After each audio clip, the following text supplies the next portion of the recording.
Well, could you describe this teacher that you, the teacher that made history come alive? Oh, okay, yeah. There was his name was Ed Steck, and he was a short man, but looking back on, he sort of reminds me of Brother Edward Sheehy here. Very, very animated, very good athlete too, and just he would, in a sense, capture the class's attention by having a very good narrative sense. He had interesting anecdotes about a lot of the people that he was talking about, and whether it was American history or European history, but particularly American history, because that's mostly what he taught. He was able to somehow keep the students' attention riveted, which in a high school class is not terribly easy to do. There's all kinds of distractions going on, even kids passing notes around, the usual kinds of shenanigans that high school kids engage in. But that's what I remember most about him, was that he did have a sense of the dramatic and how to get a point across and how to come up with a good, appropriate anecdote, maybe about the particular event in question that could get students' attention. What colleges did you attend after you graduated high school? Okay. I ended up going to Villanova University. When I started there, I started off as a general science major with an intention to be chemistry. And as it turned out, I didn't do so well in my first year, and so I switched majors to sociology after that. And when I got my degree, I went back to Villanova for a master's degree in history, and then I went to Temple for my PhD. All right. Could you describe your college experience in Villanova and Temple? Okay. First of all, I should mention that I was indifferent as a student when I was an undergraduate for a variety of reasons. My SAT scores were quite good, but I really found myself sort of at sea when I went away, lived away from home for the first time. I think like a lot of students did. Plus, the whole hippie movement had sort of reached full flower by that time. This was 1970, 1971. And for me, all of the people that I was making friendships with, some of them were good students, but nobody that I hung out with was a very faithful attendee of classes. So we'd much rather go out and hang out, basically, and go off and explore the area, or just sometimes engage in illegal activities of various sorts. And as a consequence of that, my cum at the end of my freshman year was pretty low, and so it was just kind of teetering on the edge of being on academic probation. When I got to my sophomore year, I switched majors to sociology, but to be perfectly blunt about it, I was more or less still pretty unmotivated as a student. And by the time I got into my sophomore year, I just had enough, and I quit halfway through the sophomore year. Took Fs for all my courses, and I went up to live in a commune in New Haven, Connecticut. I had some friends up there, and I thought I was beginning to play music in bands and things. I'd done a lot of that in high school, but I was moving on to different instruments, and I thought, well, maybe I can do something like that, make a little money on the side. And as I said, the whole hippie movement was kind of burgeoning at the time, and it just seemed like that would be something that was much more congenial to me at the ripe old age of 19. So off I went, and I lived there for about 6 months, and then I had a long talk with my parents about what I wanted to do, and my father made me a very generous offer and let me work for a year to get enough money together so that if I wanted to go back to school, I could pay my own way, because they were pretty determined by this time that they were going to pay for me to be a hippie, So I did, and he had, as I said, he had an appliance store. What I used to do for him was install appliances. I'd carry washing machines and refrigerators in people's houses, carry the old ones out. I had enough mechanical expertise to do repairs on some of those things, although he still did the more complex ones. And I learned an awful lot just doing that. And in fact, at the end of that stretch, between that and getting involved in doing construction work on the side later on in the 70s when I was in graduate school, I learned enough so that I could basically build a house from scratch. If I had the labor help and everything to do it. But so those were good skills to have. They weren't ones that I appreciated at the time, but looking back on it, it was probably a pretty good education for me that way. So in the fall of 1973, I decided to go back to school, and there I applied myself a whole lot more and got a 4.0 in my first semester and just kept the grades high, but it was never enough to pull my CUME back up to where it should be to make me a good candidate for graduate school. But the one thing that I was able to do was, by this time, sociology really wasn't appealing to me all that much as a major, but I stuck with it because I wanted to get my degree. But I minored in history, and that's where I found my niche, basically. I got A's in all the history courses that I took. And even though my GPA was not terribly good when I got out of there, that was, in a sense, my entree to get back into graduate school a few years later, but I decided to go back because I did get to know the professors there, and I'd always done quality work for them, so they're able to vouch for me in a sense and make me a decent candidate. So I graduated. I had taken a year off, and then I graduated with a degree in sociology and a minor in history in 1975. And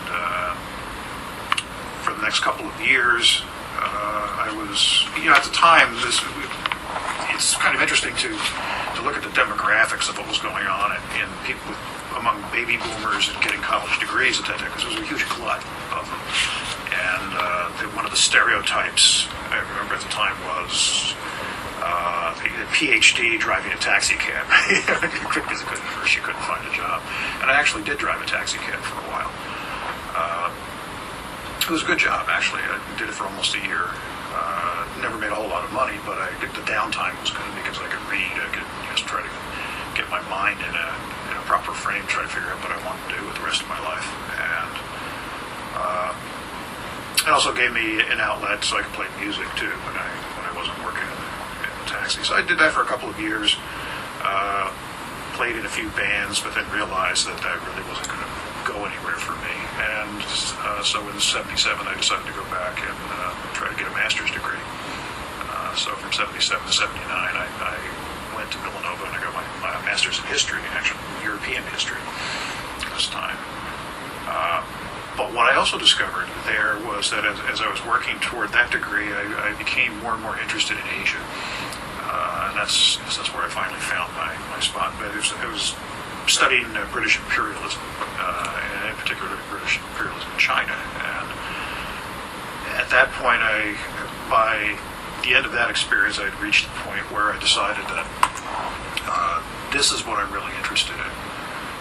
So, of course, in order to get into a program, then I had to study Chinese, and I ended up doing that for a number of years. But mostly to learn how to read it, because for PhD exams, that's really what they want you to do. And so I had a number of tutors. I had actually the fellow at Temple, Sin Chu, who was my dissertation advisor, also was the guy who supervised the Chinese language exams. So he helped me on that quite a bit, just giving me things to translate and giving me, hooking me up with tutors who helped prep me for the exams. And so I finally was able to pass that, and I did the coursework that I needed for my PhD, and took the orals, and then worked on my dissertation for several years. And I finished everything up in 1987, but and I'll never forget this as long as I live. At Temple, you have to pay a permission to graduate fee, and nobody had bothered to tell me that. I didn't know to ask, so they made me wait an extra semester before they would give me my degree for that. So basically, I paid this fee, and I just taught classes I had a teaching fellowship there at the time. So sense I was sort of killing time before they give me my degree. And while I was on that fellowship, of course, I was putting out, sending resumes or CVs to places to try to get a teaching job. And as it turned out, one of the more attractive possibilities was for me to go and teach at Temple's University in Japan. So I had, in the meantime, I had interviewed at a couple other places, LaSalle being one of them. And I was accepted to the program to teach in Japan, and I was literally getting ready to go down to sign the papers and do the make the last minute arrangements to do that when I got a call from Professor Fair here at LaSalle, Theophilus Fair, who was the chair at the time, and told me I got the job. So I was looking at this and I said, well, it would be a nice experience, to go to Japan for a couple of years at work, but then I'd be back out on the street looking for a job again when I got back, and you're offering me a tenure track position. So I figured, well, this is definitely the way to go. So in that respect, I was quite lucky. I didn't have to move out of the area. I had already bought a house that I was rehabbing, and I'd already gotten married, and so we didn't have to pull up roots and move. We just kind of moved from one Philadelphia area university into another one. Going back a little, you mentioned the Chinese track professor. Right. What was his name again? Okay, his name was Xin-Ming Chiu, Chiu. The Chinese, the Mandarin would be Zhao, I think, for the characters. That Right. was their name. He was from the Hong Kong area initially. Very interesting guy. He started out before World War II. He was studying to be a doctor, but he also discovered that he couldn't handle the sight of blood. So he, after the war was over, he came over to the United States and got a PhD and got a job at Temple. But he also worked for the Rand Corporation for a long time, the sort of the U.S. government connected think tank, and did a number of studies of the People's Liberation Army and People's Republic of China, and defense assessment kinds of things. During the 1950s and 1960s at the height of the Cold War. A lot of the stuff they couldn't release at the time, but some of the things also appeared as articles about, did a lot of work on leadership in the Chinese Communist Army. And also, interestingly enough, because he was in Philadelphia, he did some studies of the history of the Chinese community in Philadelphia, too, and had a lot of connections there. He was a big donor to Unlock House. And when I was lucky enough to give a eulogy at his funeral when he died, and there were a lot of people from the local community that were there they're there for the funeral service, the memorial service. So it was a pretty interesting experience. But probably more than anybody else, he influenced me in my career and what I could do and picking dissertation topics and things like that. So I was very lucky to have somebody as a dissertation advisor who could help me make those decisions and could steer me into a profitable area. What kind of experiences did you have during graduate school? Your employment experience, you mentioned teaching a semester before actually graduating. Yeah, when I was a graduate assistant, I had a graduate assistantship at Villanova in the late 1970s, but I really ended up not having to do any teaching there. Mostly it was marking tests and things like that for the professors. There really wasn't a whole lot for me to do. But I had a graduate assistantship at Temple too, and there I actually got to teach. I would teach the recitation sections for Western Civ courses, and some of the courses that I had, particularly, I had a field in modern Chinese history, I had a field in modern Japanese history, and I had a field in what's called comparative history. And in the Japanese field was supervised by a professor named Shunpei Okamoto, who was, his son still lives, I think, in Chestnut Hill. But Shunpei died in 86. And and so he wasn't around to be on the final committee that actually supervised my dissertation. The other person I had was Russell Weigley, who was a very prominent Civil War historian, but also taught comparative history and historical sociology and things like that at Temple. So he was on my committee. In some respects, I was pretty much like any typical graduate student. The graduate assistantship did not pay very much. I think the first year I had it paid maybe like $3,500 a year, and it was always attached theoretically to the proviso that you were not supposed to take any other kinds of work, but you had to if you were being paid that kind of money. So what I did was work for construction crews.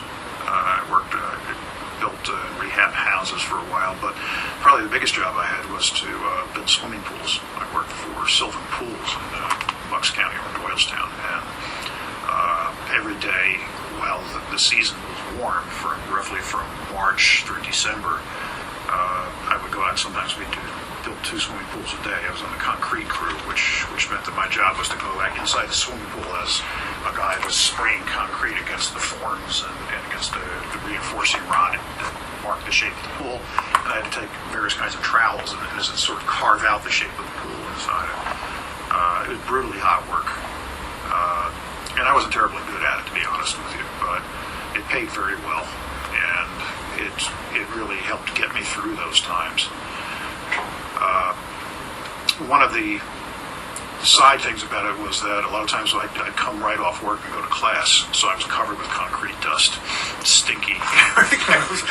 There a couple of times at Temple Center City campus, I'd pull up in my car, which was also covered with dust and everything, and the attendants there would refuse to park it. They just wouldn't, because they didn't want to get themselves dirty by getting inside it. So sometimes I had to, slip them an extra $5 or something just to park my car for me so I could go to class. But the situation was such that there really wasn't anything else I could do.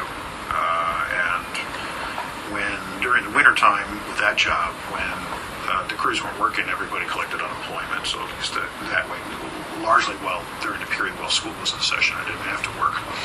But during those months when it was in session, when I was on the crew there, it could be a bit of a hassle. Sometimes they'd be out-of-state jobs, and I'd get back just in time to go to class. Never have anything to eat or anything like that.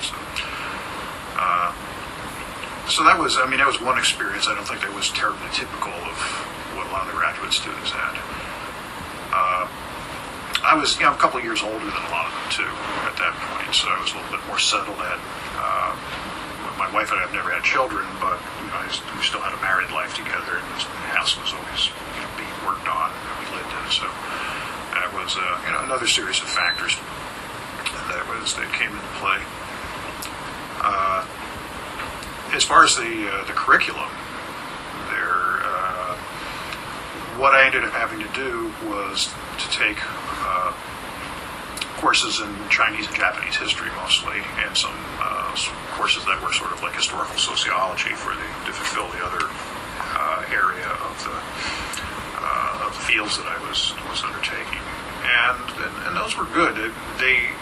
Sometimes they would offer courses, or sometimes they would make graduate courses out of the undergraduate courses that they were teaching. In other words, the graduate students who were in the class would have more difficult assignments, but the lectures would be essentially the same. And that was when I got really my first teaching experience was doing a lot of those courses. So there was a course that I taught or assisted with called Great Figures in History, for instance. There was another, I mentioned that I taught Western Civ recitation sections quite a bit. Later on, I started teaching at places outside of Temple, too. I taught at Penn State's campus in Oregon, so I taught a history of communism course there. And by the time I was pretty far along and I had finished up, I'd taken my comprehensive exams and I was working on my dissertation, then I was able to get consistent work from Temple, and a lot of it conveniently located at their Ambler campus. So I didn't, because I was living pretty far out of the city at that time, so it was going to take me over an hour to get down to the North Broad Street campus over here. But Ambler was much closer to my house, so whenever they could, they would try to find me courses there to teach. then as I was winding up my dissertation, I applied for a teaching fellowship and got it. So that was good. That was almost, the salary was more or less comparable with what a beginning assistant professor would get. So anyway, I was ABD at that time. So it finally felt like, I feel a little bit secure doing this now. I wasn't, try to go from campus to campus to campus, try to find a course to teach here and a course to teach there. It was interesting, just thinking back on it when I went to, I taught a couple courses at Villanova, say in the mid-'80s, and having been a student only a few years before, all of a sudden I was a colleague with him now. It took a little bit of getting used to, to stop. It's like to call somebody by their first name, for instance, instead of calling them, Dr. So-and-so. And that was one of those little rites of passage, I guess, that you sort of go through and you say, I've moved into a different plane. So those were, some of the experiences I remember from being a graduate student. I remember writing an awful lot of seminar papers, doing a lot of bibliographic essays. Not too many tests. Sometimes there'd be a test at the end of the course, there'd be a final exam in it. But most of the courses there were basically seminars, and I wrote seminar papers. I remember the comprehensives were difficult. It took 3 days because I had one in each field on successive days. So each of those would last about 3 or 4 hours. And I remember the day that I had my orals was the day that the city of Philadelphia went in to try to evict a radical group called MOVE from their house in Powelton Village. And that was the day that they bombed the place, basically. They dropped explosives from a helicopter and started the entire block on fire and burned it down. And I remember sitting up there in the 9th floor of Gladfelter Hall over at Temple, and you could see the pall of smoke out on the horizon. Everybody was kind of speculating about what it might be, and on my way home, I'd heard the news about that. So that was, kind of an interesting intersection of historical moments at a moment of my career when obviously something pretty important was happening.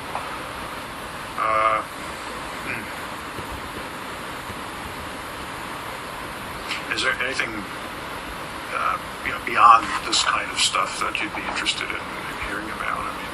Well, I think I'd like to hear more about the teaching experience, how it felt teaching, and how the students were back then.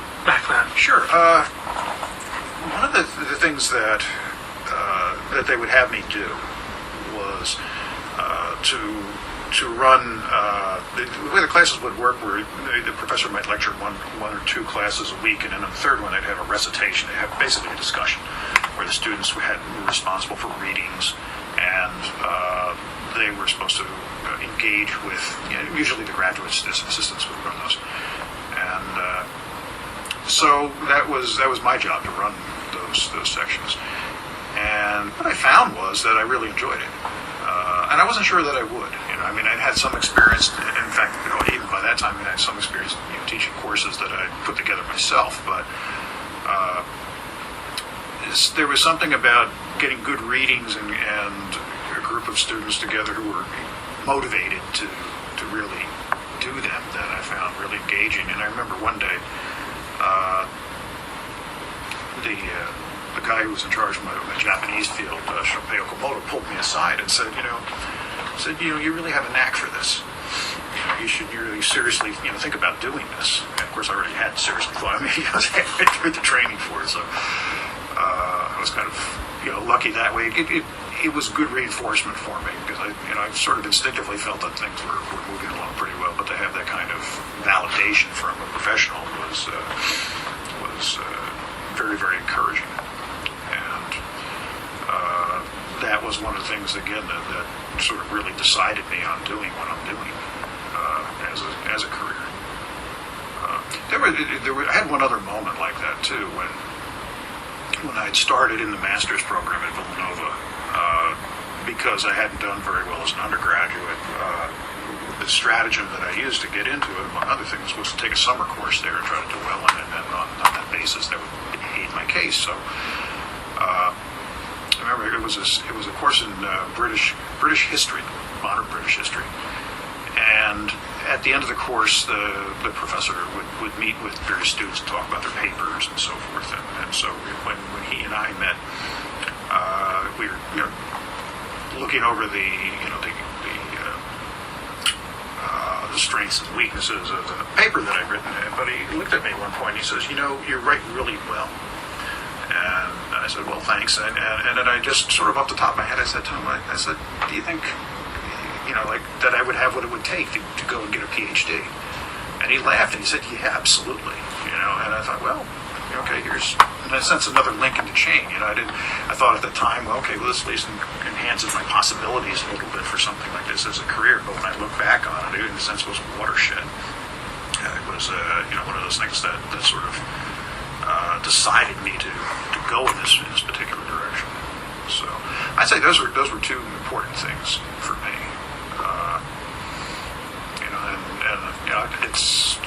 It's difficult to know how well I've lived up to whatever the potential was at that time when these people spotted it in me.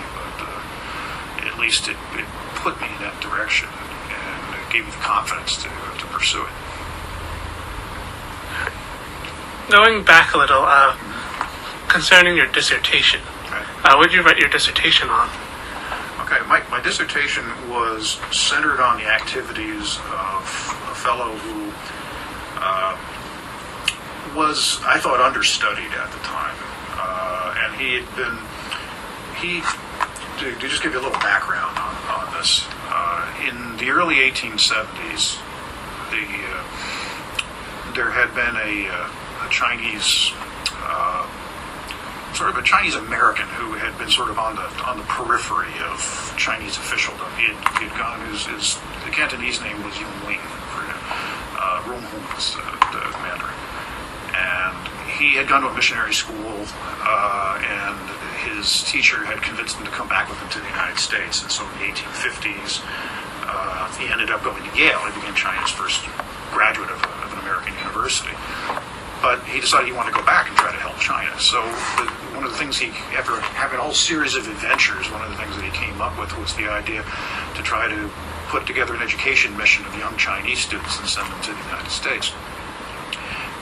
And this was okay, except that the Chinese officialdom really wouldn't accept him. So what they did was find a guy that they could pair him with, that they could accept. And that's the fellow who became the centerpiece of my dissertation.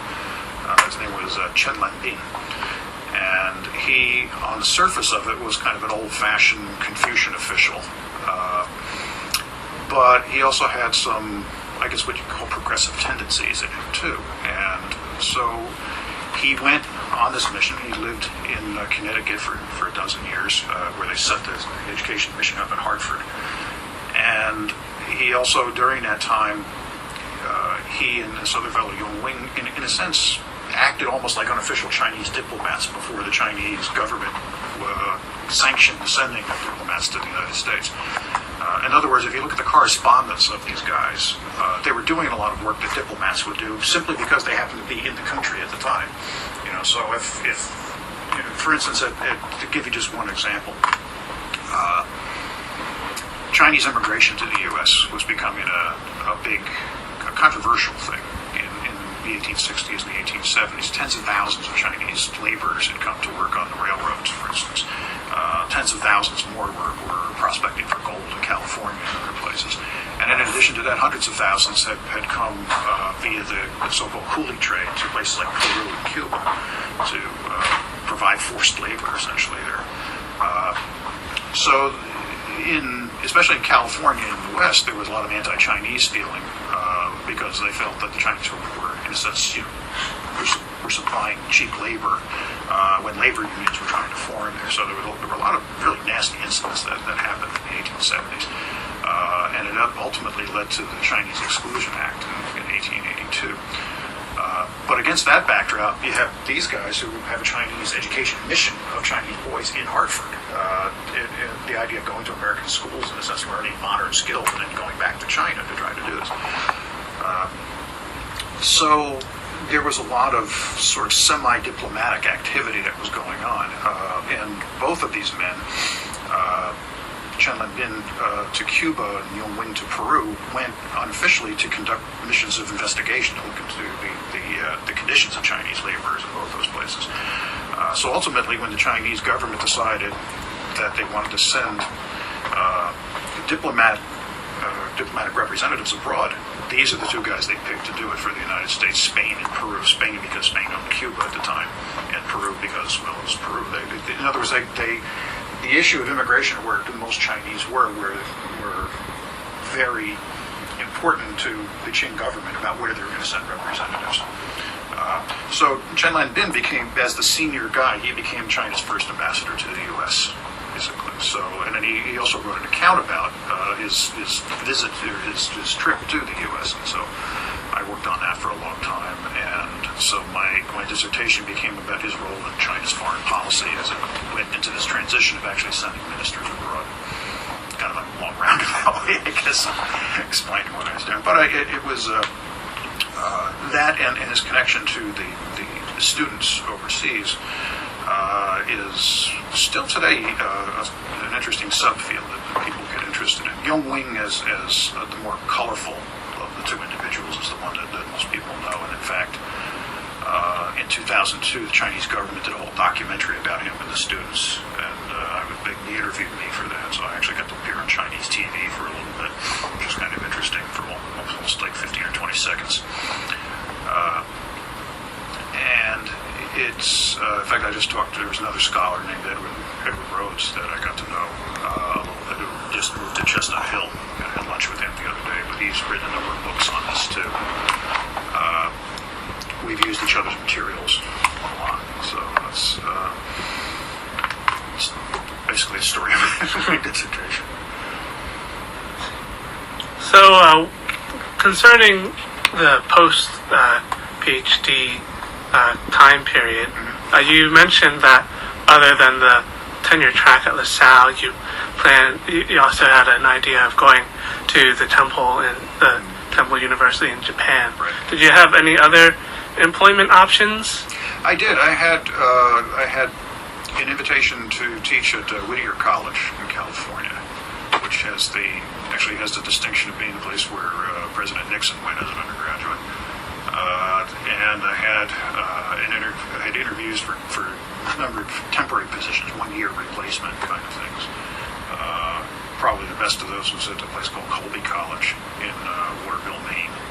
It's sort of like a Swarthmore kind of school, small liberal arts school. Actually, it's where Doris Kearns Goodwin went as an undergraduate. So they were good. The problem was that the Whittier job really didn't, in fact, paid less than I was making already, and it would also obviously entail a move out to California, to Los Angeles, where the cost of living is a lot higher. And my wife was a little leery about doing that.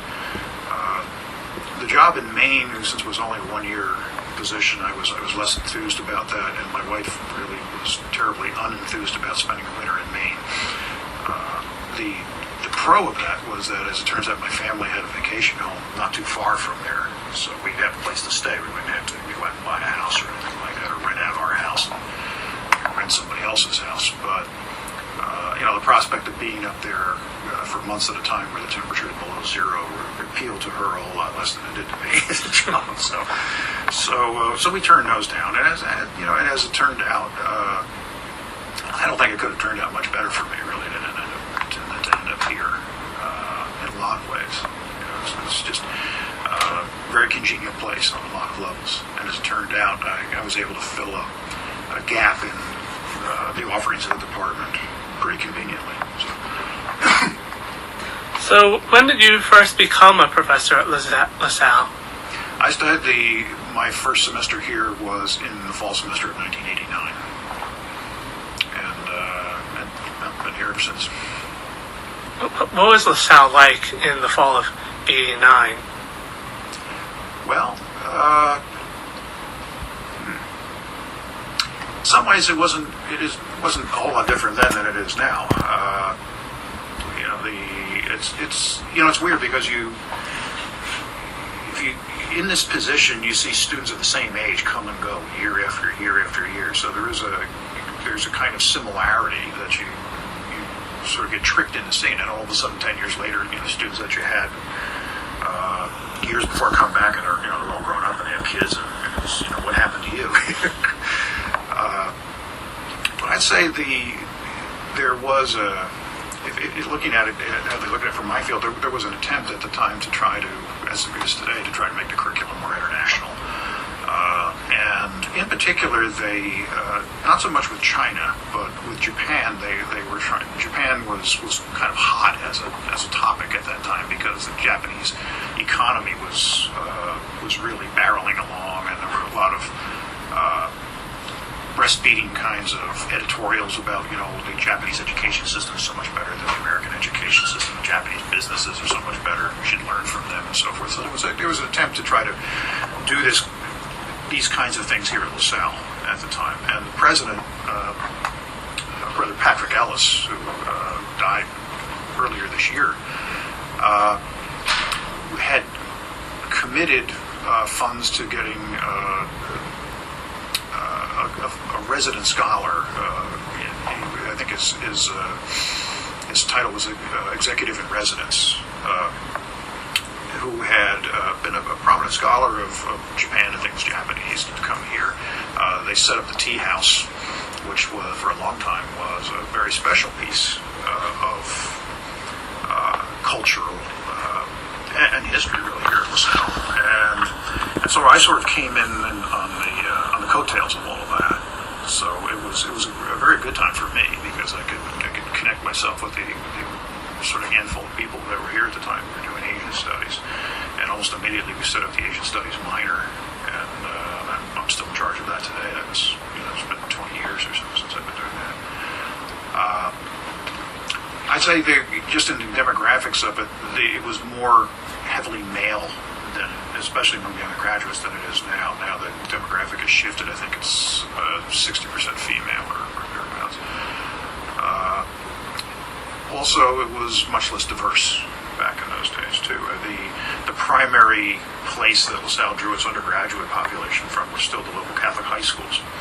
And they still provide an important component of the student body here today, but the university during that time has made a lot of efforts to try to have a much more diverse student population. So regionally it's more diverse.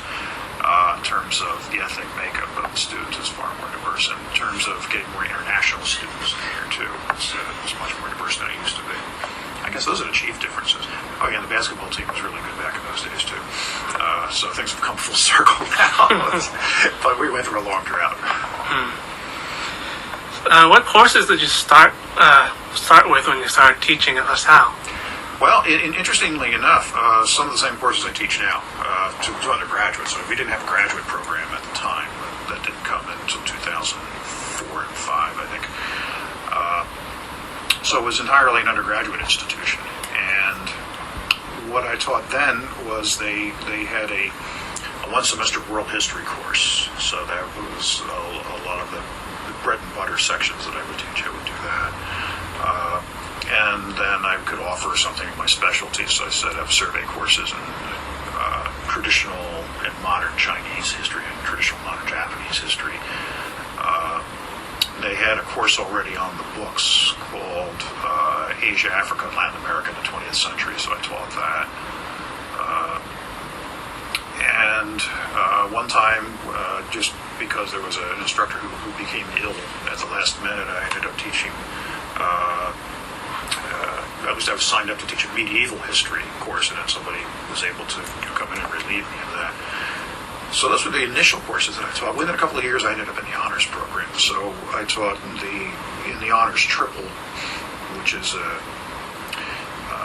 3-course program that includes philosophy, literature, English literature, and history.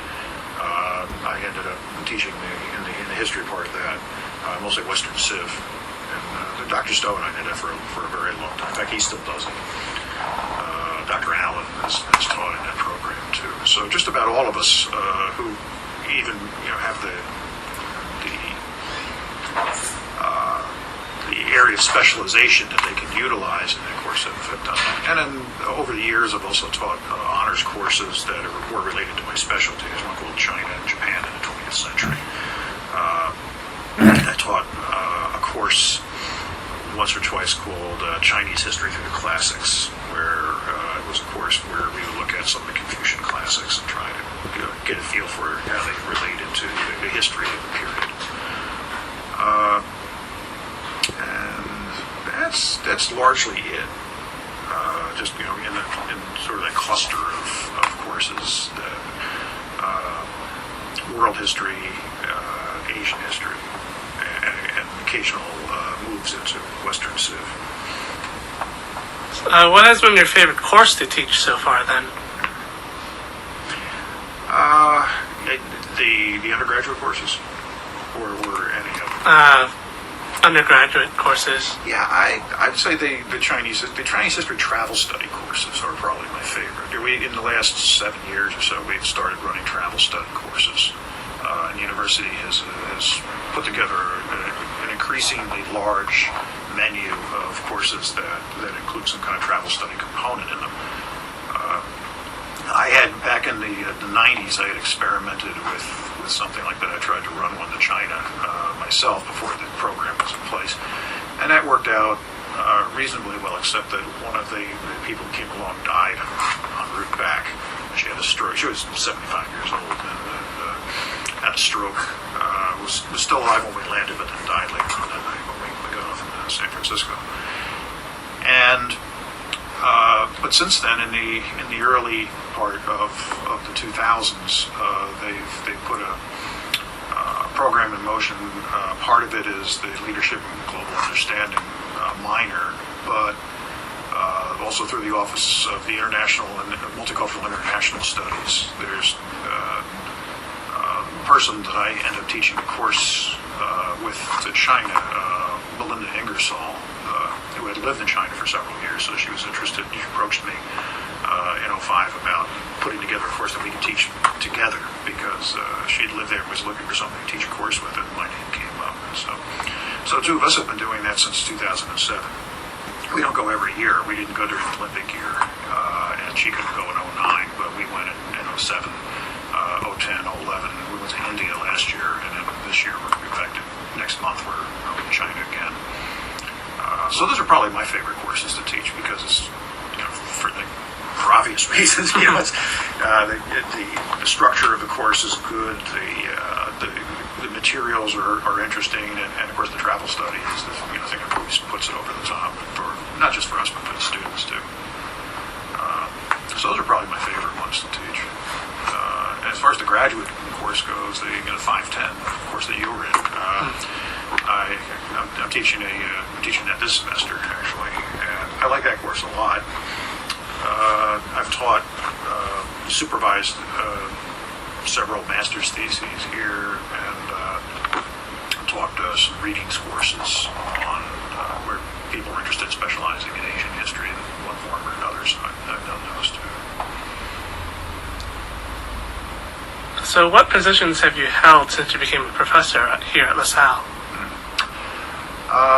Well, let's see. I've been director of the Asian Studies minor. I did mention that before. I was department chair from 1997 till, I think 2008.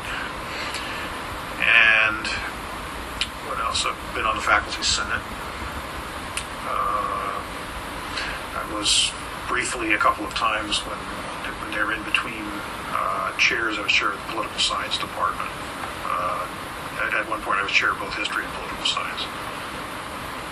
And let's see, what else? Outside the university, I've been the director of the Greater Philadelphia Asian Studies Consortium, and I was president of the Mid-Atlantic Region Association for Asian Studies.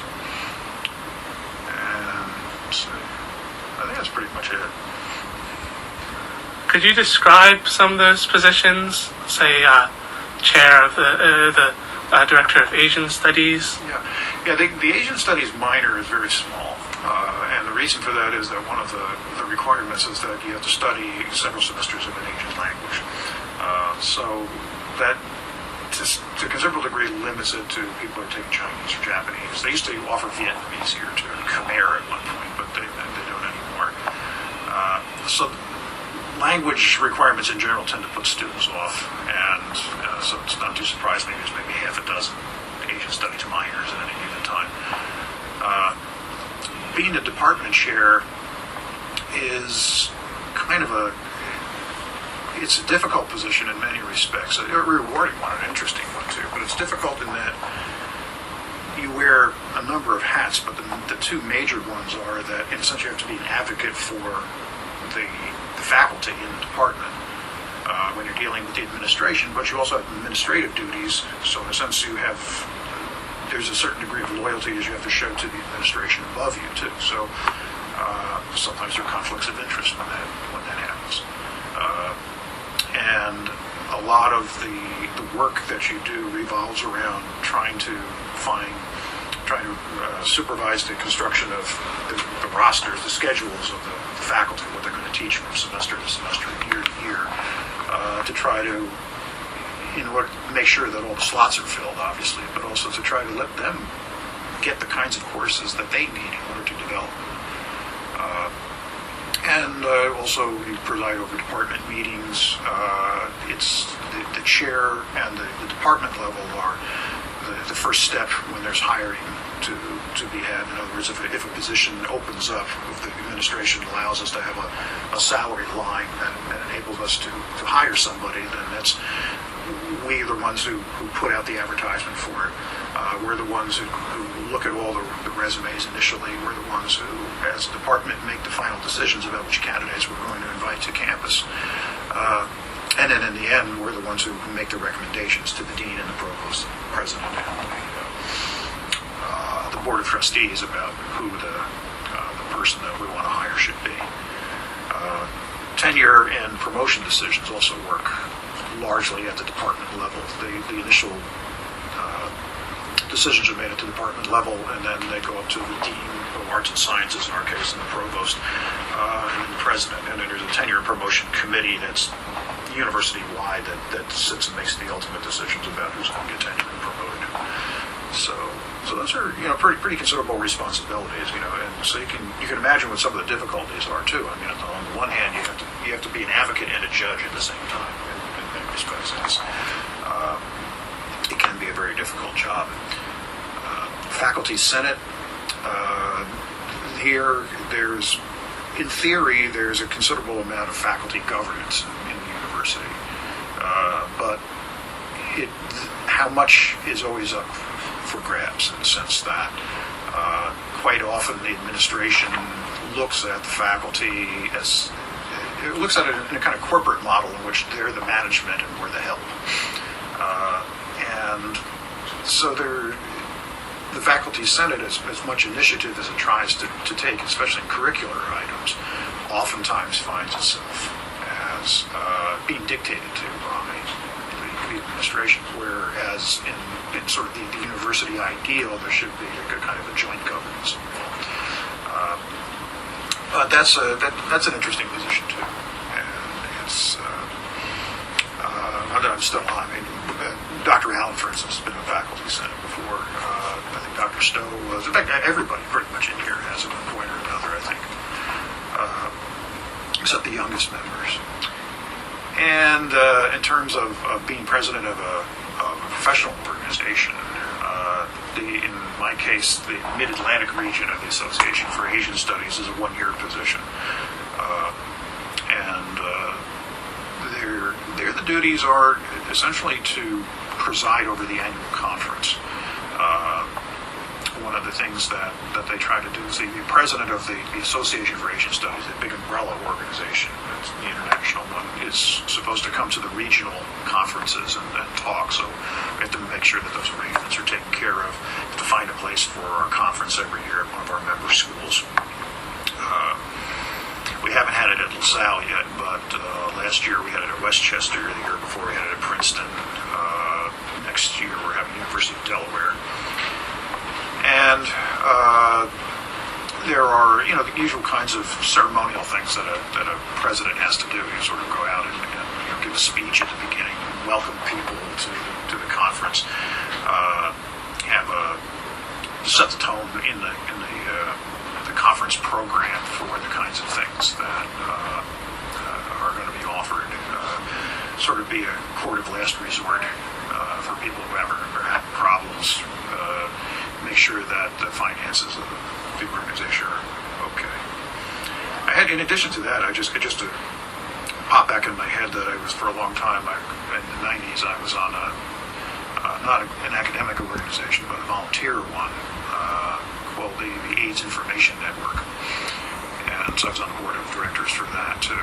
And they had a library of AIDS information down at the 12th and Chestnut in a space there. So we worked there and did a lot of liaison work with the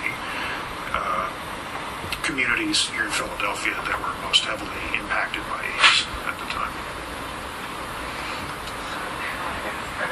You mentioned becoming chair of the history department until 2008.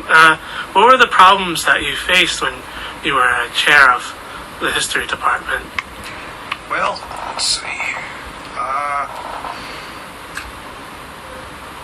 For legal reasons, there's one in particular that I can't really name any names and go into too many details, but we did have one case where we had a part-time person, an adjunct,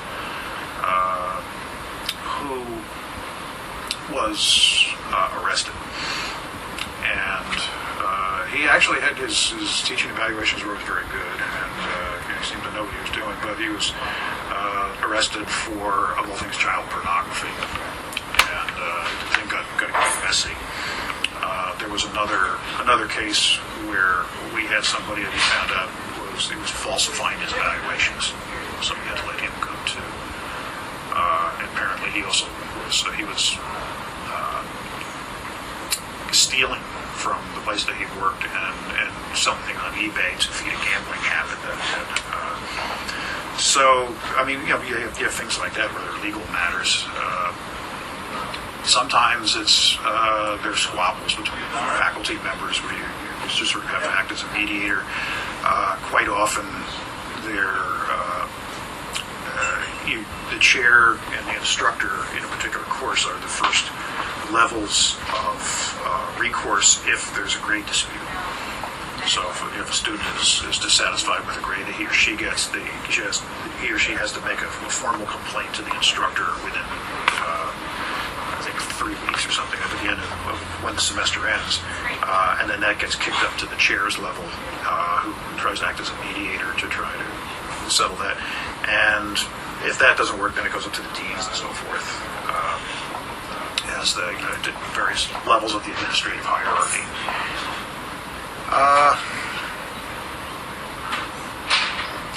Sometimes scheduling difficulties can be a real headache.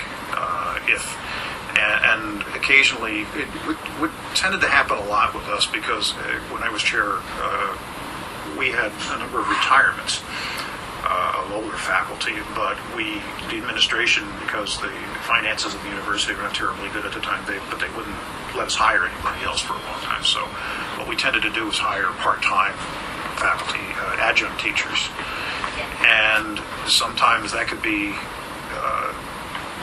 difficult because sometimes there just wasn't a great deal of time in order to screen them.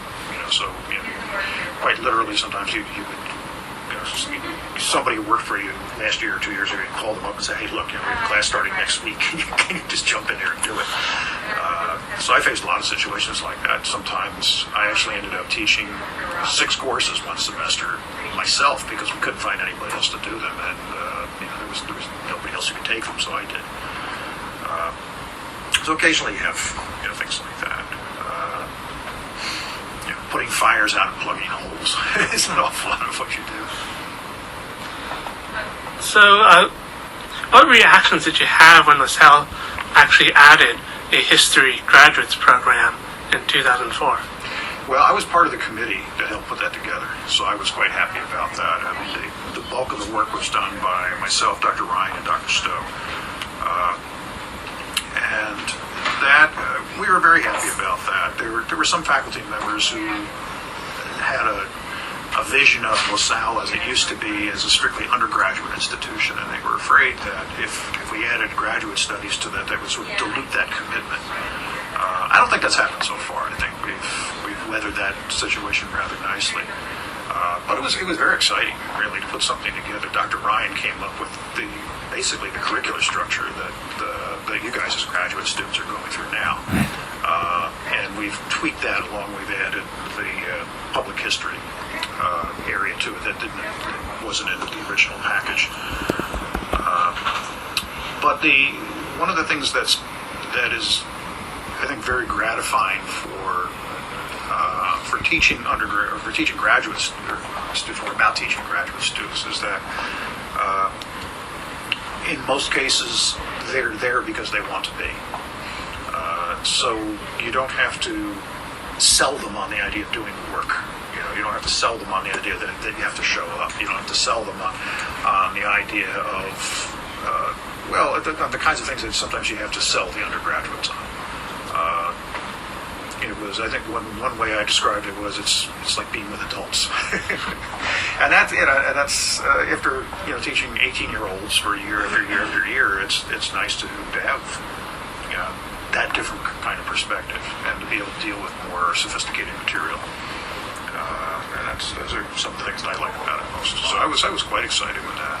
I taught the very first course that we offered, which was the 510. The first time we offered that, we had half a dozen students. In fact, I think the two of them dropped out, so it was only 4. But from that rather humble beginning, the whole program has grown. It's actually, I don't know whether we could say it's the most successful, but certainly one of the most successful grad programs we have here at LaSalle. And one that has prospered where some of the others have cut back. So I think the department as a whole has a lot to be proud of because of that.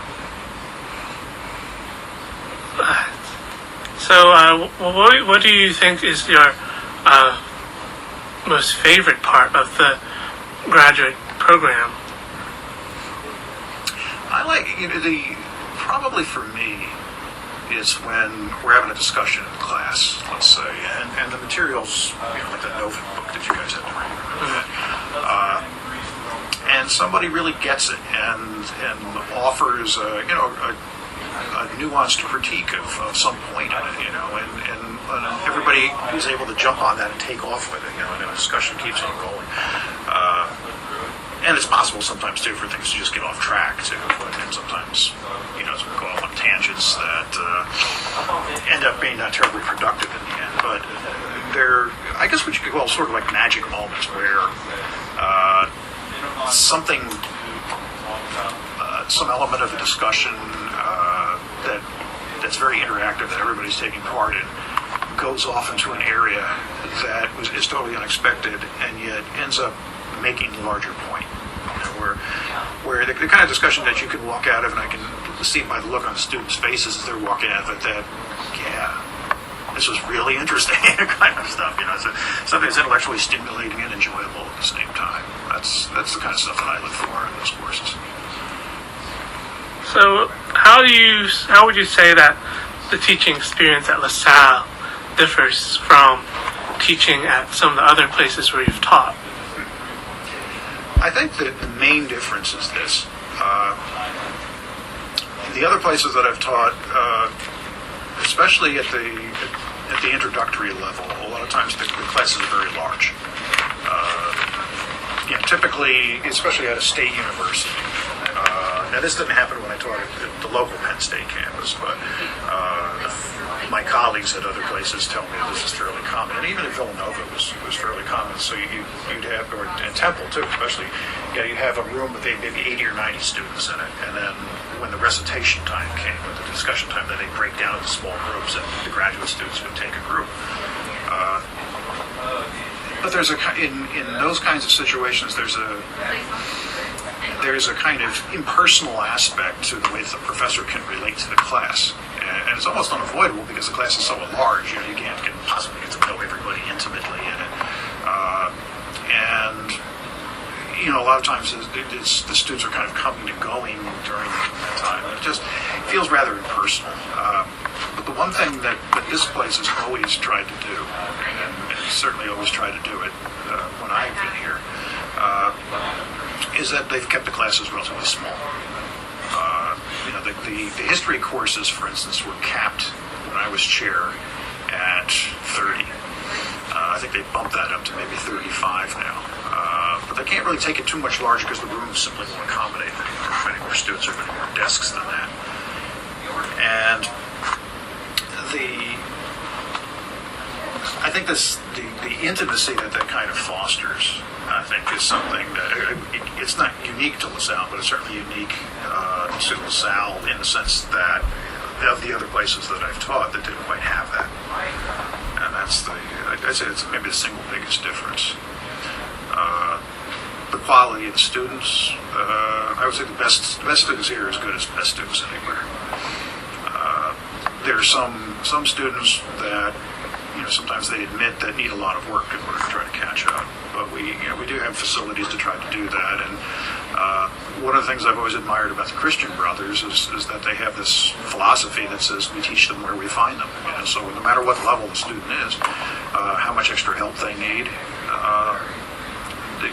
the place encourages you, in fact, really demands, in a sense, that you just keep working with those students until they finally get what they need. Whereas in a more impersonal environment like big state school, they don't worry quite as much. I mean, certainly their individual faculty that care just as much, but the structure of the system that they're in isn't necessarily conducive to giving that kind of personal attention. So that's probably the biggest difference, I think. So based on your experiences, how do you see the future of the LaSalle history program unfold? I'm as an individual, I'm optimistic to begin with anyway, but I would say, things look pretty good. Now, you may have heard we're in the middle of yet another redesign of the core curriculum at this point. Exactly where that's going to leave history in terms of how many sections we're going to have to contribute to that new core is still kind of up in the air. For instance, we may not. Right now, one of the things that keeps the department going at the pace that it does is that we have to offer many sections of the global history courses, History 151 and 251. In the new curriculum, it may well be that those might be part of a bundle of options that students can take, but they might have to take, or they might have the option to take other history courses instead. But that also opens up the possibility of taking a more diverse array of history courses, and of us being able to put together a more diverse array, designing new courses to go along with that. So I'm optimistic that we had an outside assessment team come in last year with a representative from Temple and one from Villanova, interestingly enough, to sort of look at what we do. And their report was very encouraging and very complimentary too. So based on that, I have to feel pretty good about what we have. I think the graduate program is going to continue to grow. And the undergraduate program, I think, will remain stable. Again, given what we might get for undergraduates who want to become majors based on exposure to history courses that they might get in the core. But I certainly don't see it in terms of going downhill or anything like that. I'd say the least we can expect is a fair amount of stability and probably some increase. So, have you been involved in any professional activities outside of teaching at LaSalle? Well, I play music in bands sometimes. I don't know whether it qualifies as a professional activity or not, since sometimes I don't get paid for it. But something that's it's a hobby. It's something that I enjoy doing a lot. So professional activities. Some of the writing that I've done is I certainly think qualifies as a professional activity outside my field. I mean, Dr. Stone, I wrote this world history textbook for Oxford University Press, and I've contracts to write a couple others more specific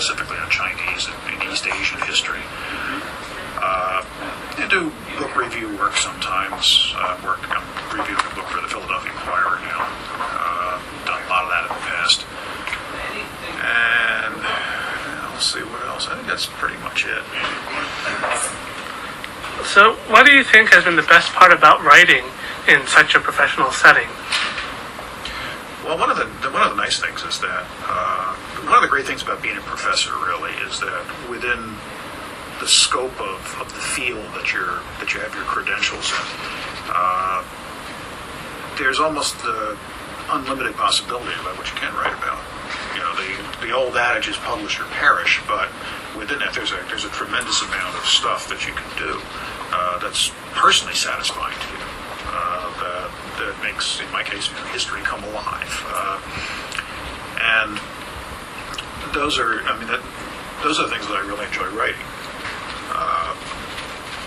And so I try to do as much of it as I possibly can. And to be perfectly blunt about it, sometimes there's things that you have to write that you're not really all that keen on, but they need to get published, or sort of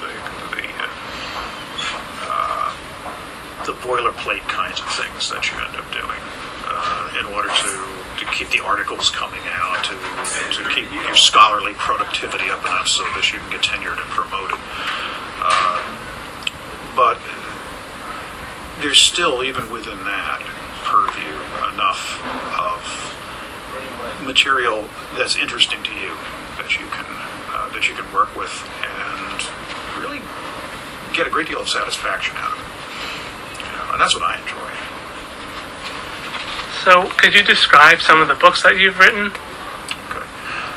Well, aside from the dissertation, the first book that was published was called Journey to the East.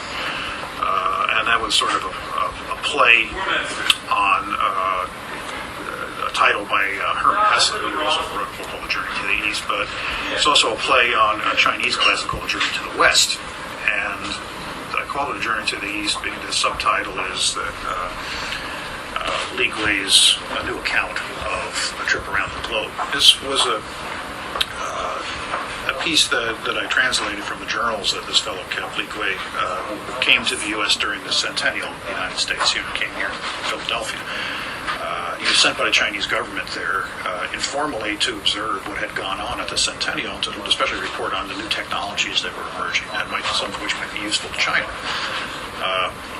So he did that, and from there he decided to literally keep on going to the east. He started off in Shanghai, went across the Pacific, ended up in California, took a train from San Francisco to Philadelphia, spent 6 months or so in the U.S., and then he just kept on going. He went to London, he went to Paris, he went across the Mediterranean through the Suez Canal, made a few stops in India, down in the Southeast Asia. He stopped at Saigon and Singapore, and then eventually ended up all the way back up to Shanghai. And one of the things that he was quite excited about was that he, as he put it, he just went straight in one direction, which proves definitively, in case anybody still doubted it, that the world was a globe.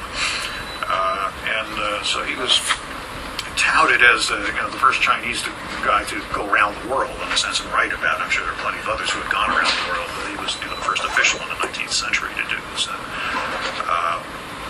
got a little bit of notoriety for it. So I translated his diary, wrote a long introduction to it, and that was my first book. The second one was Patterns of World History, that I co-authored with Dr. Stowe and another colleague at the University of Utah, Peter von Sievers. I have a couple others sort of in the hopper, but they haven't been published yet.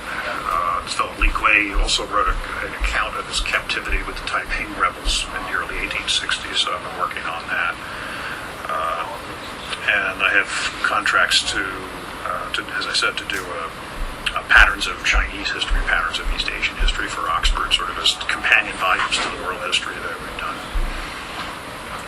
You mentioned writing a few articles. What was your favorite article that you've written? I guess there was one. It's kind of hard to say because each one of them is in a way special. But probably my favorite one was I did an article for the Journal of World History in 1996, and the thrust of it was that most scholars had assumed that there was a kind of depressive mentality about China's position in the world in the 1870s and the 1880s because of all the Western imperialism. But what you also find, if you look very closely at the writings of a lot of Chinese officials at the time, was that there was sort of almost an undercurrent of optimism. There was a feeling that if we could really get this self-strengthening business right, in other words, if we could find a way to really sort of marry the Western technological approach with the Confucian foundation that we have, then in a sense we've gotten the best of both worlds. We can put together something that may last for a very long time. And so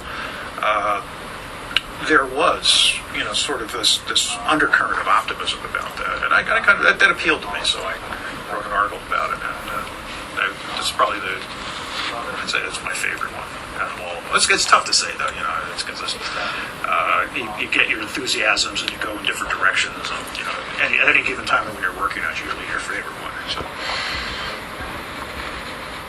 So what you mentioned writing a few reviews for books as well. What was your favorite book that you've reviewed?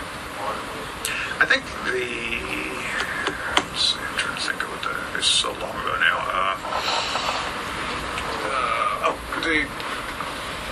There was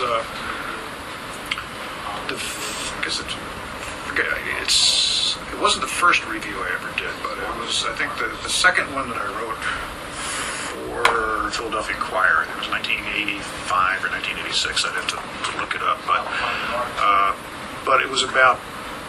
It was a book. The author's name was Orville Schell, and it was called "To Get Rich is Glorious," and it was sort of based on one of the slogans that Deng Xiaoping had announced in the early 1980s in China, when China was undergoing its sort of introducing market economics to the countryside and before modernizations. And Schell had written another one called Discos in Democracy that also was sort of dealt with that same period, but it was about basically traveling around China and seeing the changes that were there and talking to people and describing the things that were interesting and in some cases kind of funny too.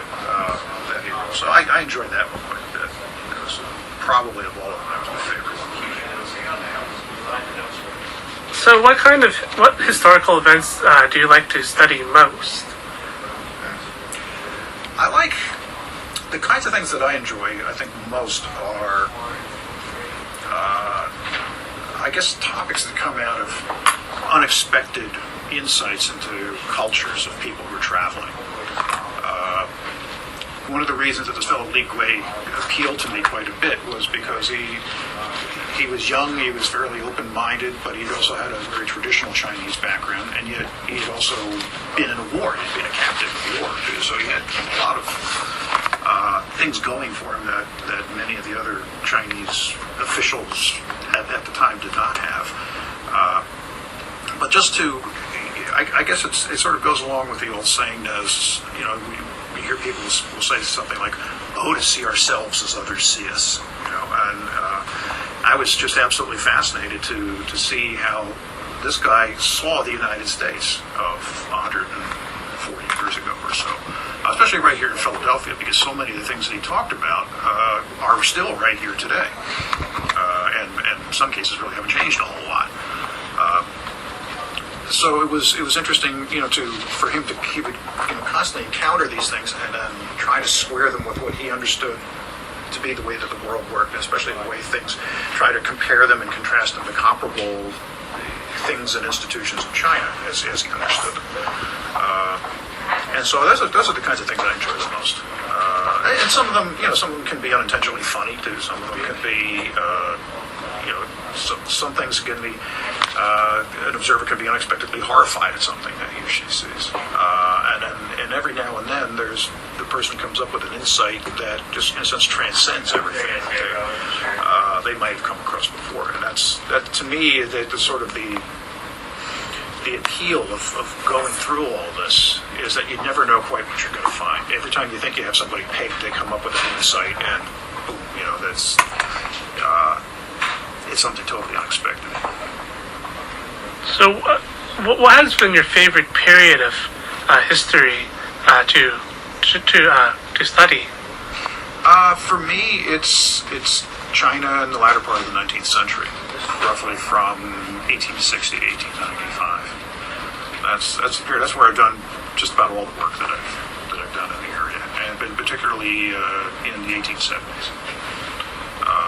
There's the bulk of the work that I've done was around this travel diary, around the Chinese educational mission, and around China's really diplomatic efforts. So those are the things that I've mostly been concerned with, and they all take place in the 1870s. Has it been easier for you to do research now with the progression of the internet than it was, say, 10, 15 years ago? Yeah, immensely. Absolutely. Just, to give you one example, to do the kinds of things that I wanted to do 30 or 40 years ago, I would have had to go to Academia Sinica in Taiwan and just sit there and go through all the archive. A lot of that stuff is now digitized. I can look, for instance, at official correspondence from Chinese ministers and consular officials and so forth. Those are all available online now, where I'd have to go through it, and in some cases I'd look at the papers themselves or look at microfilm of them. So you still have to go and run around a lot of times, but it's immensely easier now. And especially things that are in the Library of Congress. You get pretty much anything in the Library of Congress that is in the manuscript and archives areas. So much of that stuff is online now that it's just astounding what you can get. So I'd say, in that respect, it's very much easier. Going a little off topic here, could you tell me more about your band? Okay. I've been playing music off and on since I was 12 years old. I took guitar lessons for about 6 months.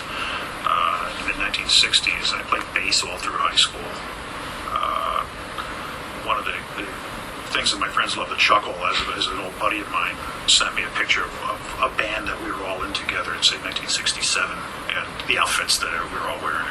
We kind of look I guess the nice word would be quaint today. But in the early 1970s, I began moving into a different area, a different instrument. I began learning how to play a pedal steel guitar and the dobro guitar, the resonator guitar. And that's what I've been doing ever since. So the bands that I was in through the 1970s, I stopped playing in bands in 1983 and really didn't start again until about 2004. So I had a long period where I really didn't even touch the instruments for a long time. And but the kinds of bands that I was playing were I guess the best way to describe them would be country rock bands, country music in some cases, western swing bluegrass, things like that.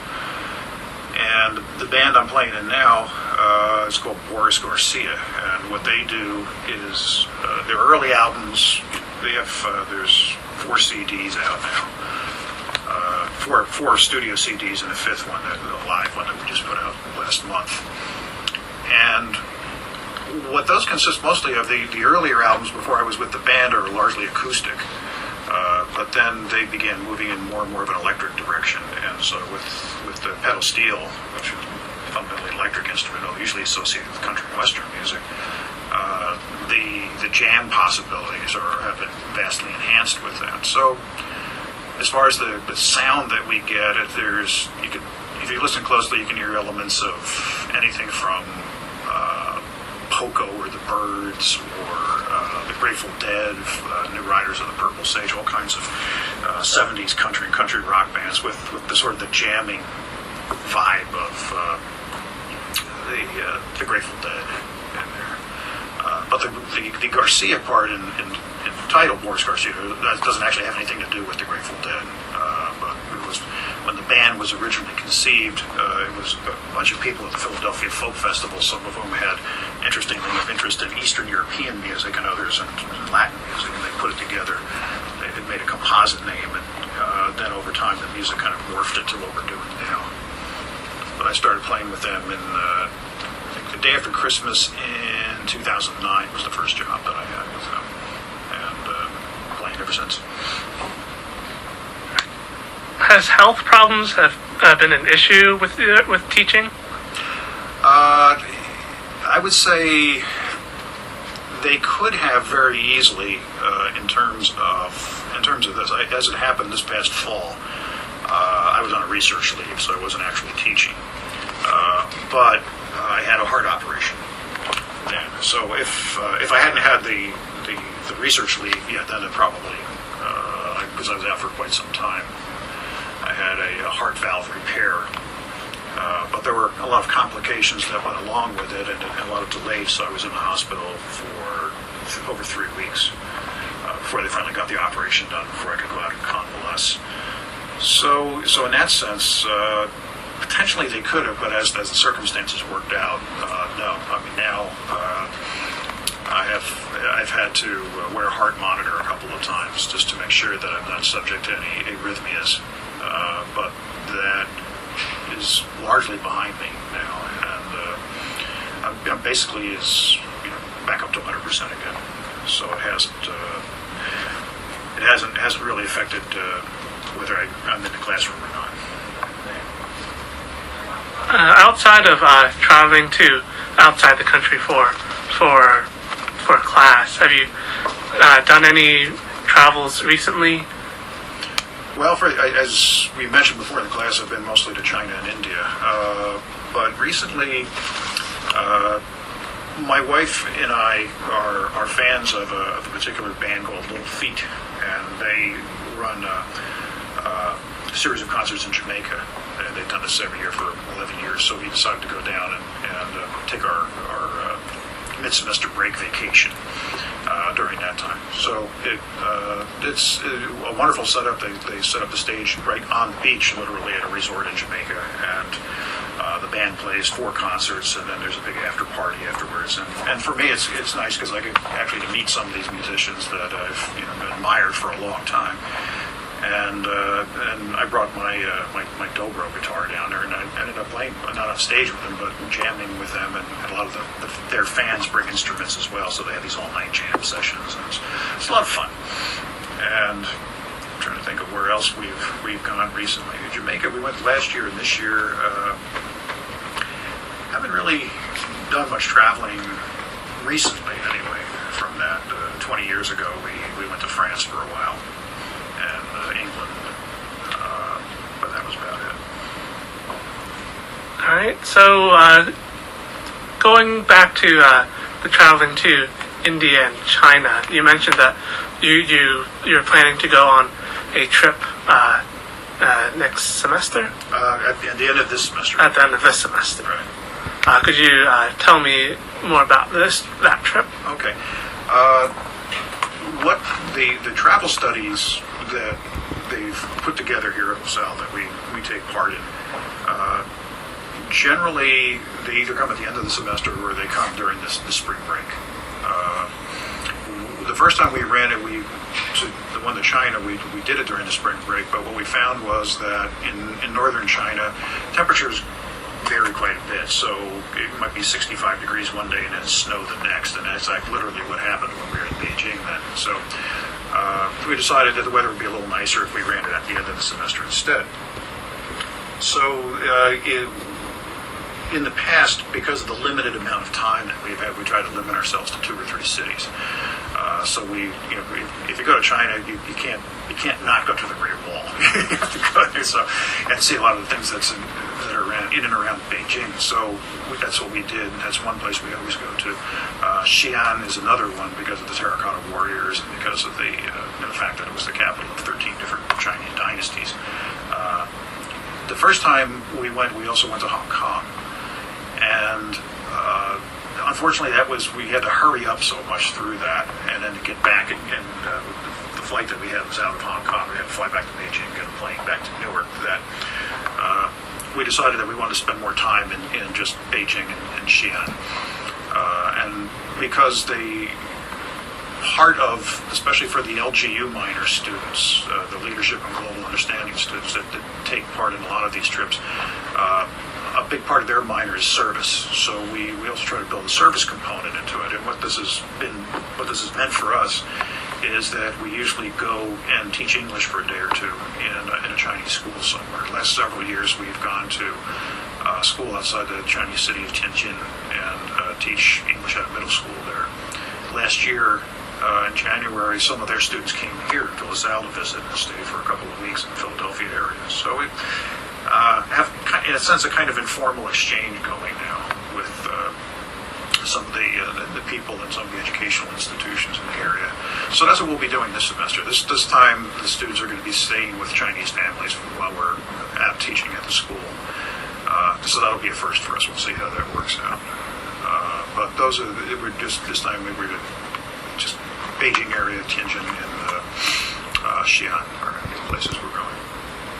Has China changed much since the travel studies program started?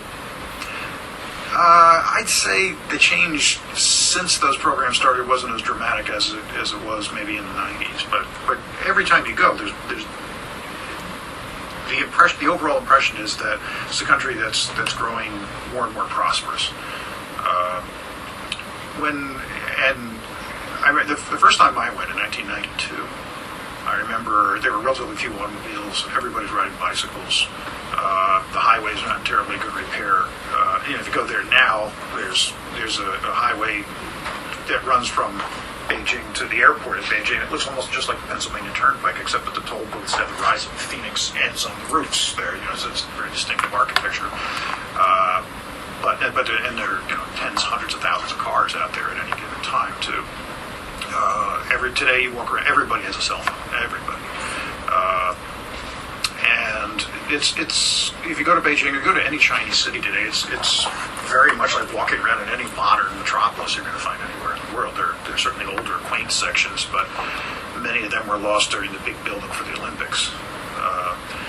Xi'an is a little nicer in some respects that way because it still has an intact city wall. It's one of the few cities in China that still does. So you can still see what it looked like at one time in some of the areas. And although there are plenty of other huge modern buildings that are just going up like crazy.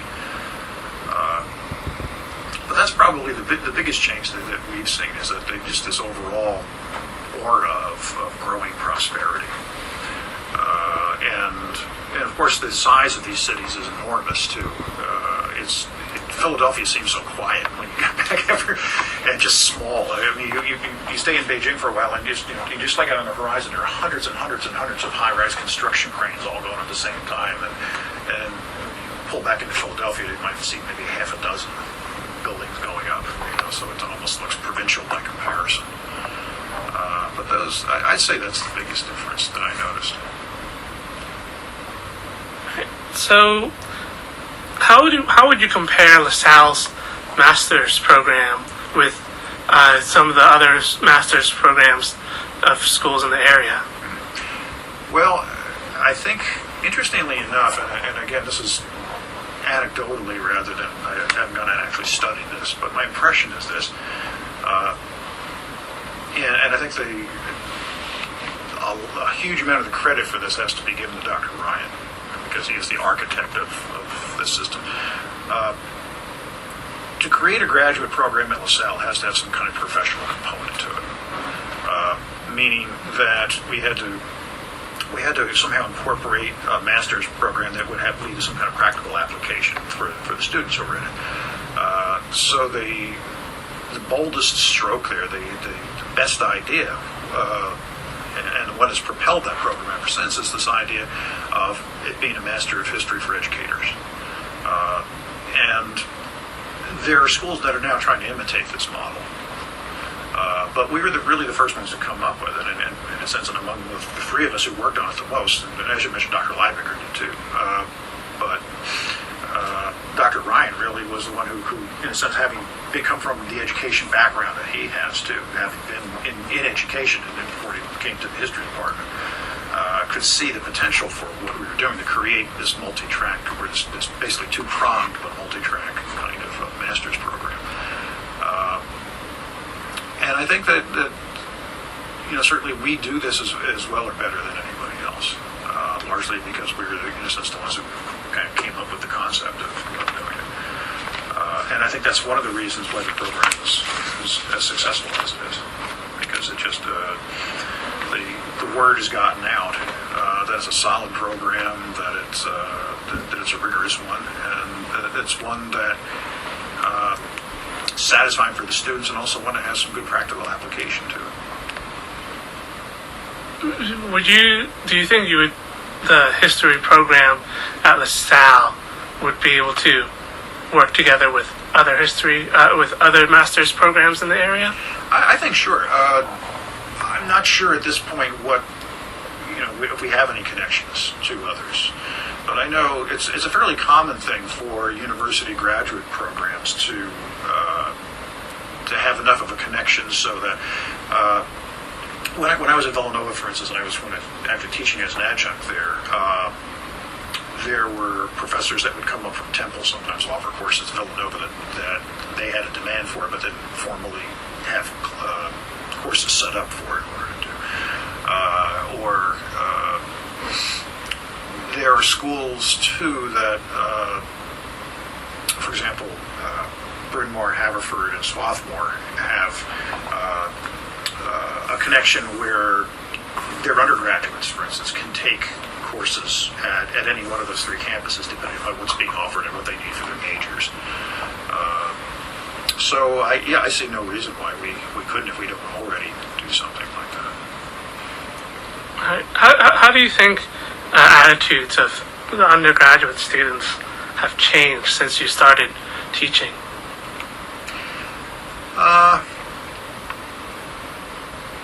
It's kind of hard to say, really. I think for the most part they've gotten more anxious to try to make their education pay for them down the line.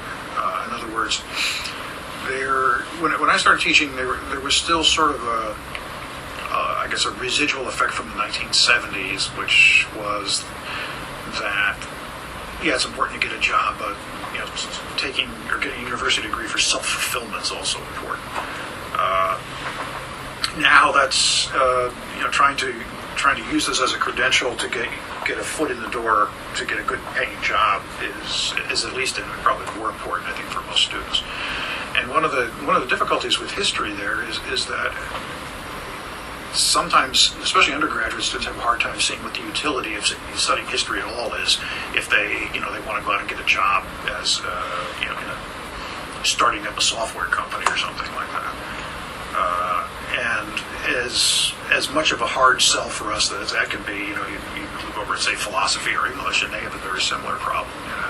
Why should I study Plato if I'm going to come up with the next Super Mario Brothers or something like that? So it takes a little work sometimes in order to convince them that it's worthwhile. But the other side of that coin is that I've had so many students, and I think if you ask any of the faculty in our department or really any history department, if this has happened to them, I think they'll all say it has. Periodically, students will come back 5-10 years later after they've been out of college and they've settled down, they've had families, and they're coming back, and all of a sudden they'll say, I wish I'd listened more when I was in your class, because now, I see why these things are important. In a sense, I have a history now, and I can look back on it and say, well, this is why these things are important, although I didn't think so when I was 18 years old. So I think that part really hasn't changed. So the graduate program has been around since 2004. How do you think the graduate program's evolved since its start? I think it's gotten more sophisticated. I think we've also gotten more rigorous about admissions to it. Before, when it first started out, we weren't really sure we could get any students or not. Now that's obviously not a problem anymore. It's also expanded in the number of sections that we can offer, and in the kinds of offerings that we can have too. You have the basic curriculum that's been there really since the beginning of the program, but probably the most important innovation has been the public history track, which is very popular.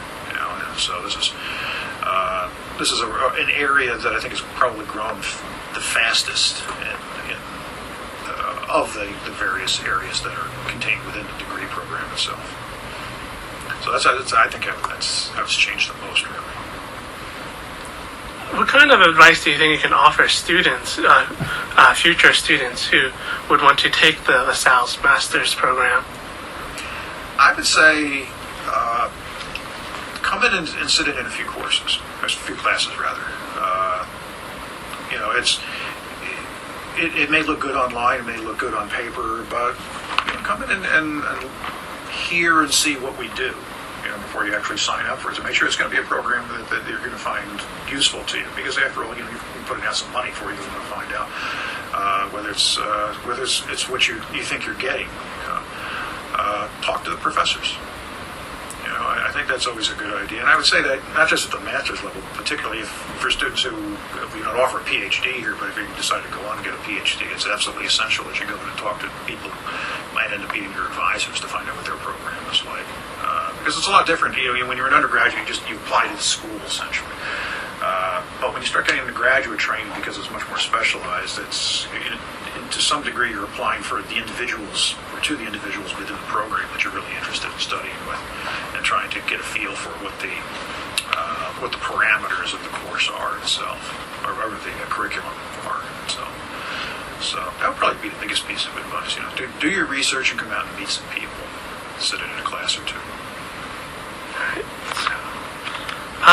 Going off current events wise, we've heard a lot about, say, North Korea and getting into heightened tensions, and we also hear about China. What's your opinion on this matter? Well, I think that the regime in North Korea is because it's so completely centered on one person, it's inherently unstable. But looking at the larger picture of what this is going to mean for the region, let's say, as China gets more powerful, and its economy is churning along, the second largest economy in the world. There are a lot of people who expect it's going to pass the United States in maybe 7 or 8 years or so in terms of the overall dimensions of it. But historically, when countries have grown this powerful, their militaries and their diplomatic clout also grows. Before World War I, the U.S. became the world's largest economy, but it's really by the end of that war that the U.S. becomes the most influential country. Hopefully there won't be a war where China assumes that role, but especially for events that are happening literally on China's doorstep. I think this is going to be the moment, and you can begin to see the indications of this, where the Chinese are probably going to take the major role in trying to calm down this situation that's currently developing in North Korea. The U.S., of course, has defense commitments in South Korea, and defense commitments not just to South Korea but to Japan as well. And it's, while we're busy fighting the war in Afghanistan and pursuing a global war on terror, in a sense, the resources that we can bring to bear comfortably in diplomatic terms in that area are going to be somewhat limited.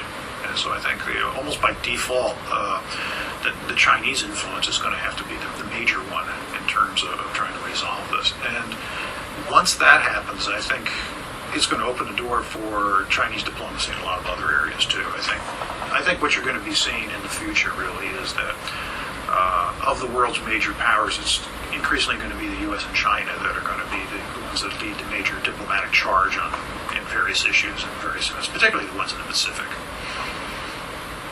All right. Concerning LaSalle 150th, what's your opinion on this? How do you feel that? How do you feel that LaSalle has reached this milestone? How do you account for the longevity of it as an institution? Is that what you're asking me? What are some of the things that make it what it is that's lasted this long?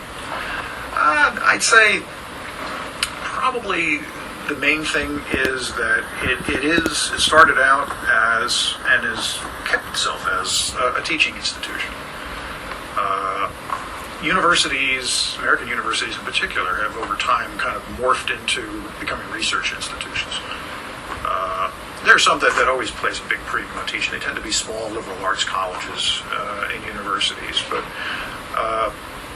here, because of the peculiar mission of the Christian Brothers, that's always been front and center, which is fundamentally a teaching order. They've been able to maintain a kind of integrity to that mission over time, and I think that as much as anything else, that's probably why people keep coming here.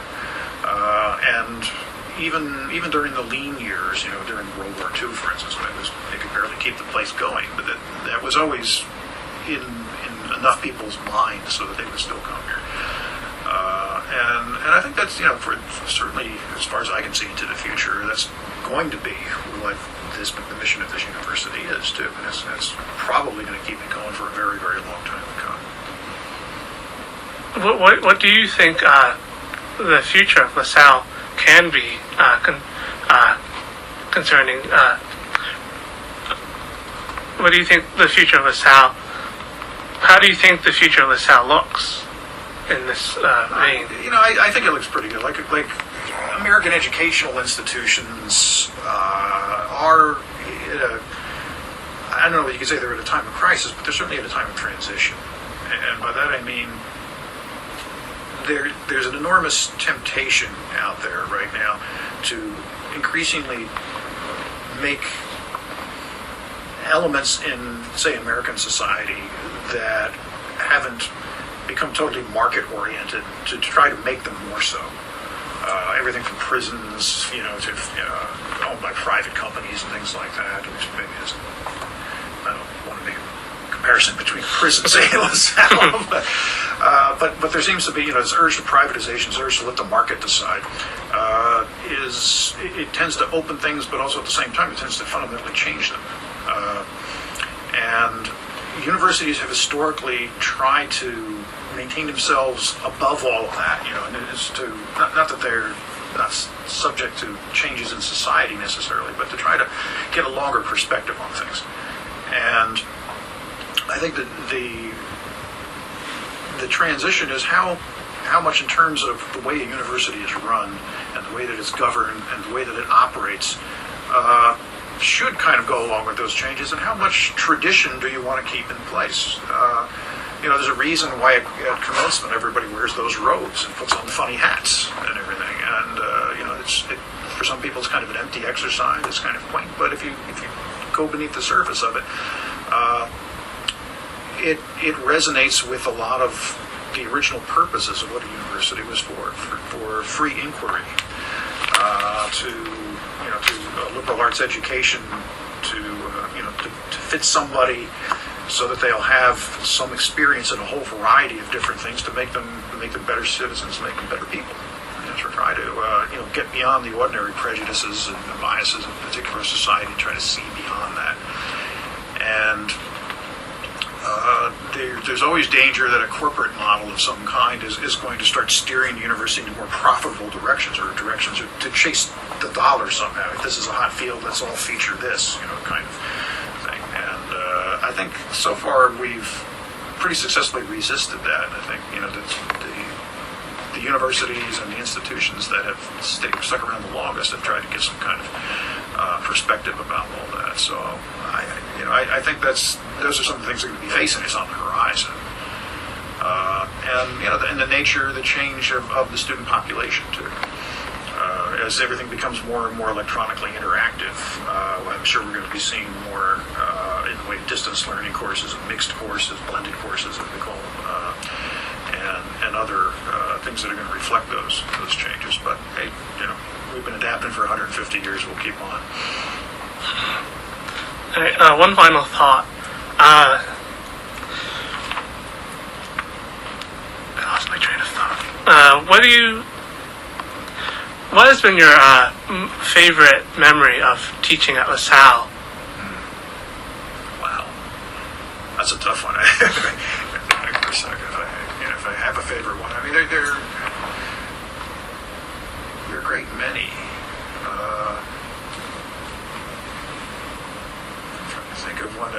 really sort of sum up the experience.